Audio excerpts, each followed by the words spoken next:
Hello YouTube friends. Well, I was on the lookout for vintage Dooney for some reason, and so I thought I would look on eBay, see what I could find that isn't listed in the proper name, and see if I could get a deal, and I did.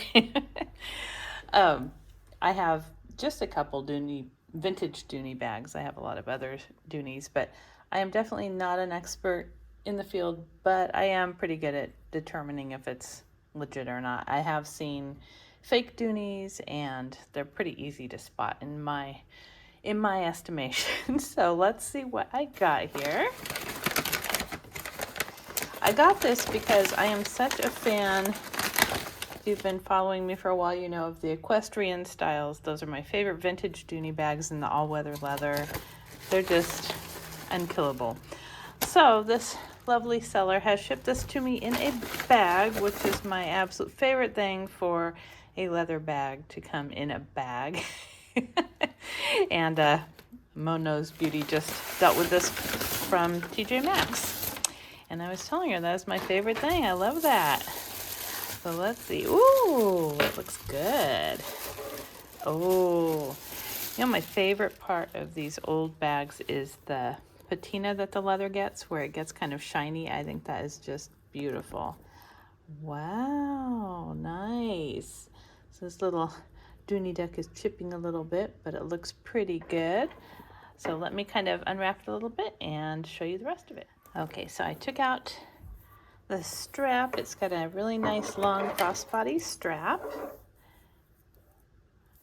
And it doesn't have a second guide holder thing on here, but I don't think they usually do. And I have another bag to compare it with here. But it's got this wonderful patina. It's got a little popped stitch here, kind of. It's like where they doubled up on the stitches and then it just kind of came out. So I can burn that off with a little lighter. But then you take this out of this brass hardware here, and then this flips up, and then you can open your bag. It's really a neat system. This one is the black and tan, and it's got a pocket in the front. So that's what makes this one a little different than the ones that I have. This is the Dooney East-West shoulder bag from 1996. That's the same year my son was born. And the color is black and tan, but you can tell the leather is really pretty still. Got a few of those striations, but this is back when they used real pebbled leather and didn't just kind of roll over something with the pattern of pebbled leather. It's got a pocket in the back. You've got the Dooney duck stitched on very nicely in the back. And then you've got the straps. You can remove these if you pull on this. It has just a little peg and slot, so excuse the sounds outside. I think our neighbor's moving their trash cans, but and then you got the Dooney duck hanging down, and then inside, I really love that it has an extra pocket. You know what it reminds me of size-wise is the Rambler's Legacy, almost the same. And then you've got another big pocket here, and then you've got a zippered pocket with some card slots and a zipper there. And then you've got the Dooney tag with the serial number on the back.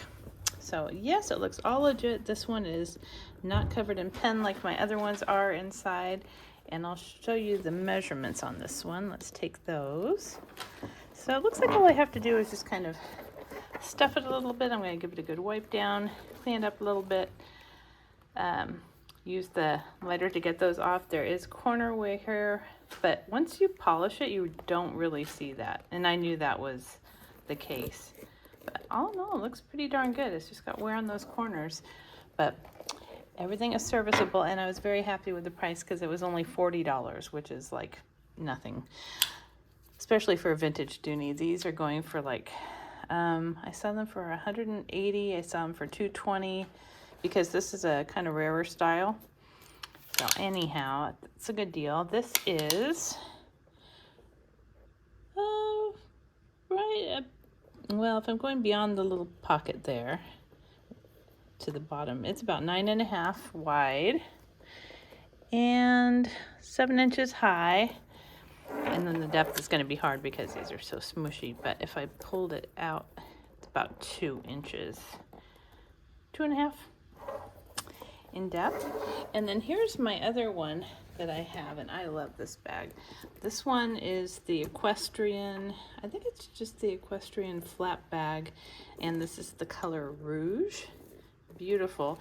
But you can see that they're very, very similar in how they close. It's pretty much the same thing. When you find these are always going to be wrinkled from use. This new one's wrinkled a little bit too. I like the way they have extra little padding on that. So that's really similar. And even the backs are very, very similar.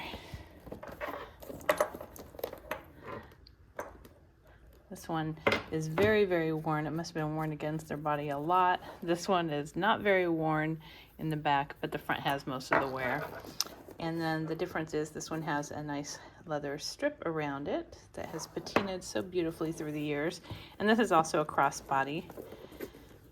Size is about the same. I think this one is, no, they're about the same. This one, the new one is a little bit taller. And then I also have the over-under flap bag, which is also an equestrian bag in bone. It looks almost identical to this, only the flap comes down a little bit longer. So inside this one, you've got the same setup with the zippered pocket in the back with the card holders. I also thought it was weird that these little pockets here are made of vinyl, but the rest is leather. But it's a beautiful color. And again, it's another crossbody. Really pretty bag. I love this one.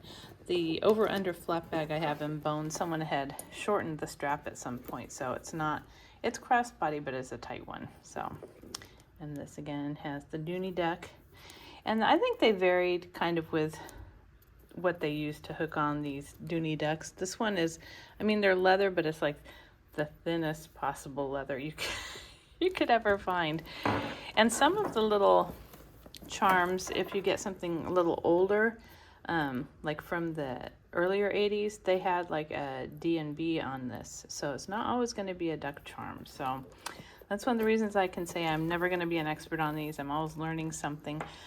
But yeah, this is a really good bag. And again, a really good source for information on the vintage Dooney bags is, I think it's called horsekeeping.com. That is fantastic. Go to the shop. She's got a number of different interests in there.